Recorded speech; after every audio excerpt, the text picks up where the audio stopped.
2 ঘন্টা চেষ্টার পরও বাড়িটা রক্ষা করতে পারেনি। আজকে 60 বছরের মামলা, শেষ পর্যন্ত বাড়িটা ভেঙে ফেলেছে। দেখুন, তো চমৎকার একটি বাড়ি, যার বাড়ি ভাঙতেছে। উনি আসলে জোরপূর্বক বাড়িতে ছিল না, উনি হলো খরিদ্দার। জমি যে বিক্রি করেছে ওই লোকটাই জোর করে আজকে 60 বছর জমি দখলে ছিল, দখল করে সবার কাছে বিক্রি করে দিয়েছে। যারা খরিদ্দার আজকে তারা অসহায় হয়ে গেছে। কোর্ট থেকে, হাইকোর্ট থেকে রায় এসেছে, জমিতে যত বাড়ি আছে যারা দখলে আছে সবাইকে আজকে উঠিয়ে দেবে। প্রশাসনের লোকও আমাদের সাথেই আছে। দেখুন,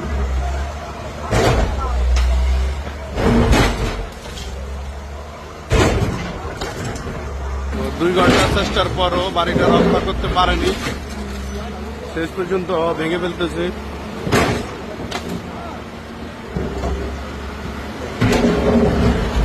জায়গাটা হলো রায়পুর, লক্ষ্মীপুর,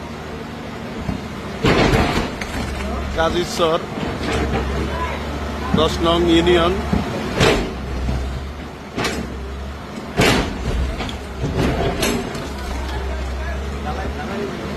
দুঃখ লাগতেছে বাড়ির জন্য।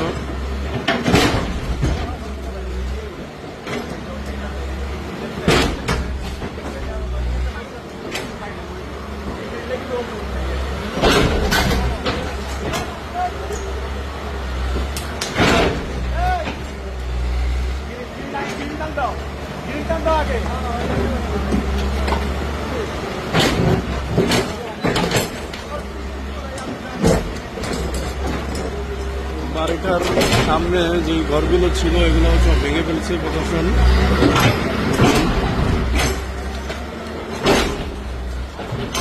2 ঘন্টা ধরে বিল্ডিং এর না ভাঙা নিয়ে ওরা সমাধান করতে চেয়েছিল, কিন্তু যারা জমির মালিক, আসলি মালিক, দীর্ঘ 60 বছর পর জমি পেয়েছে, ওনারা মানতে রাজি না, সমাধান করতেও রাজি না। ওনাদের কথা হলো সরকার বলছে সব ভেঙে ফেলতে, এই জন্য প্রশাসনের লোক এসে ভেঙে ফেলতেছে। ওনারা লক্ষ্মীপুর জেলা থেকে এসেছে। দেখুন, লক্ষ্মীপুর কবিশ 500 শতক জমির উপরে যত বাড়ি আছে সবই ভাঙতেছে।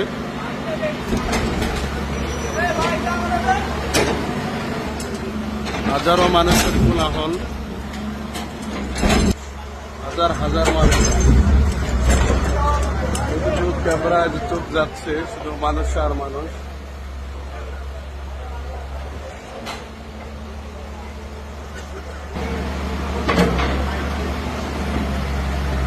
আপনার জমি যদি আপনার নামে দখলে রেজিস্ট্রিতে থাকে তো 100 বছর পরে হলেও জমি আপনি পাবেন। প্রশাসন এটাই বলছে। আমরা আইনকে শ্রদ্ধা করি এবং প্রশাসনকে থ্যাংক ইউ জানাচ্ছি, ধন্যবাদ জানাচ্ছি। যার জমি হাইকোর্ট থেকে ওনাকে জমি ফেরত দিচ্ছে, এই জন্য আমরা আবারও ধন্যবাদ জানাচ্ছি বাংলাদেশ সরকারকে। লক্ষ্মীপুর জেলা হাইকোর্ট থেকে রায় এসেছে বাড়িটা ভেঙে ফেলার জন্য। যত বাড়ি আছে জমির উপরে, 500 শতক জমির উপরে যত বাড়ি আছে সবই ভেঙে ফেলবে আজকে।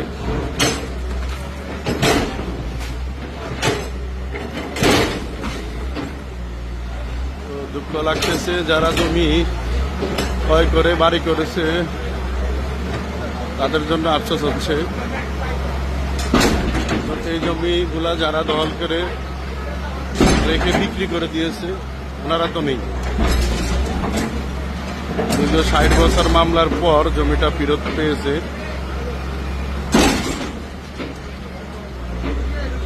যিনি জমির মালিক উনি তো দুনিয়া থেকে চলে গেছে। ওনার ছেলে সন্তান, আত্মীয় স্বজন যারা আছে আজকে ওরা সবাই এখানে।